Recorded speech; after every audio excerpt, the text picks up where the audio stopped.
نور مې مه چیرئ زخمونه مې خوږېږي هغه دې شوي وختونه مې یادېږي دا وطن مې څه په سوال ګټلی نه دی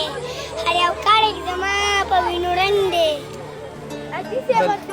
نو یایي صاحب وایي چې صاحب داسې کینا چې سما چې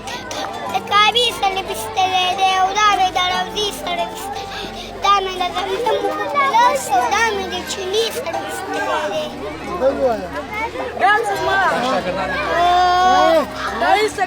په پښتو کې یو متل دی خپل مل د لارې مل دی شیخه ګوري راته خاندي په کتو کې د سچل دی د پښو میونه راړېږي په ځان تل دی چې لمبړې هر وخت بند وي او پاتې او بیا غل دی مانې کبر به پوخ